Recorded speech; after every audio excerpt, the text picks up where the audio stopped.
là on est au 6e jour du confinement, donc 6e recette. Vous n'avez pas vu les 5 autres, mais c'est pas grave.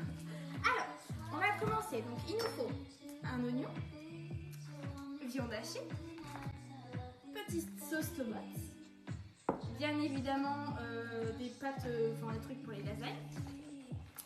Après on fera une béchamel et puis après je vous montrerai le résultat. Premièrement, nous allons commencer par couper le petit oignon sans pleurer. Bon, étant donné que quand on coupe les oignons on chiale, moi j'ai décidé de prendre la petite technique avec les lunettes de plongée de mon père. Donc vous pouvez faire avec des lunettes de soleil, enfin voilà quoi. Donc on continue à couper les oignons. Donc là, comme vous pouvez le voir, enfin, je ne sais pas si vous voyez, je ne pleure plus. Donc c'est vraiment très très pratique. Voilà. On peut y aller, hein. Faut y aller sans se couper les doigts. Mais faut y aller, hein. Donc là du coup j'ai émincé tout l'oignon. Donc après cela nous pouvons enlever les lunettes. Donc normalement vous avez une belle marque de lunettes. Alors ensuite on met un petit peu, on peut y aller, un petit peu de beurre. On va attendre que ça mijote. Donc là comme vous pouvez voir ça a bien bruni comme ils disent sur la recette. Donc maintenant nous allons incorporer la viande. On va essayer de bien la couper. Et après je vais incorporer la bolognaise.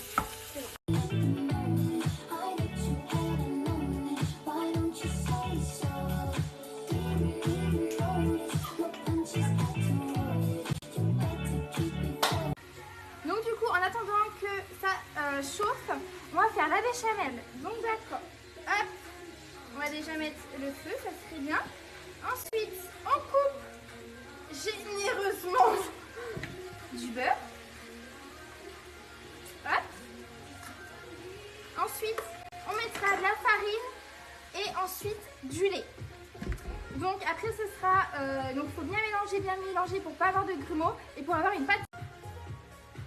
Donc du coup, en attendant que le beurre fonde, je vais incorporer la sauce tomate. Donc là, on va mettre à feu doux. Le temps que je fasse la béchamel bien évidemment, parce que bon, faut pas aller plus vite que la musique. Hop. Donc là, ça donne bien envie. Donc là, du coup, oula.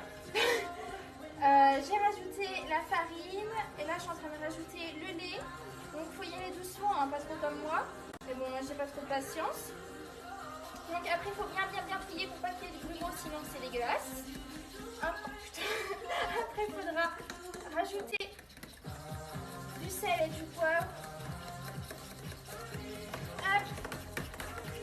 Allez, faut pas lésigner sur... Ouh, purée.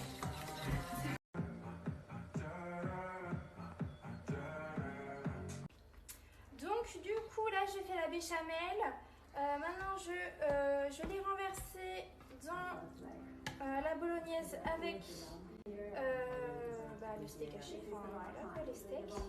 Donc là du coup ça vous fait une préparation comme ça. Et là maintenant on va passer au dressage, oui. Donc là on commence par faire une première couche. Donc bien étalée partout. Et après je mettrai la pâte. Maintenant, hop, on met la pâte comme ceci.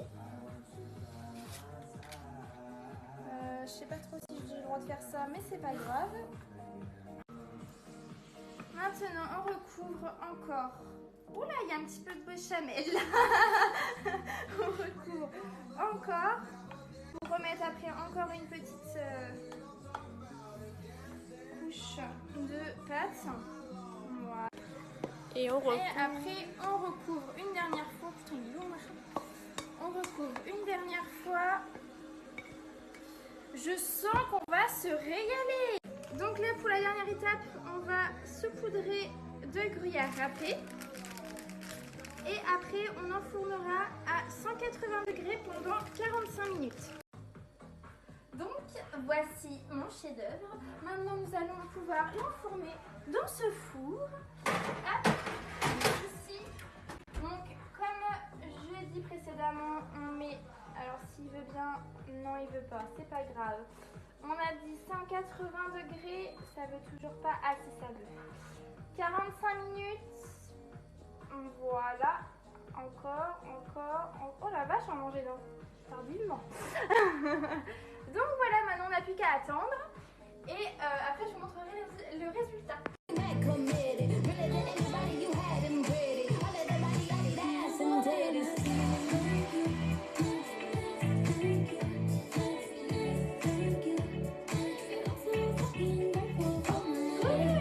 Excusez-moi, je suis en pleine séance de danse.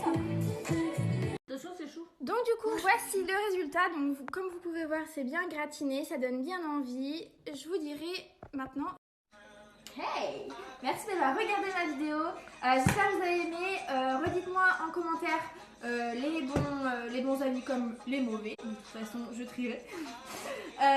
Donc n'hésitez pas à liker et également à vous abonner sur ma page. Je voulais vous dire aussi que je vous ai dégoté un petit code promo, bien évidemment, parce que je suis la meilleure, ou un 15% sur tous les sites Marmiton. Donc n'hésitez pas à faire des recettes et également me le faire partager pour que moi je le fasse partager à toute la communauté. Je vous fais plein de gros bisous et à bientôt.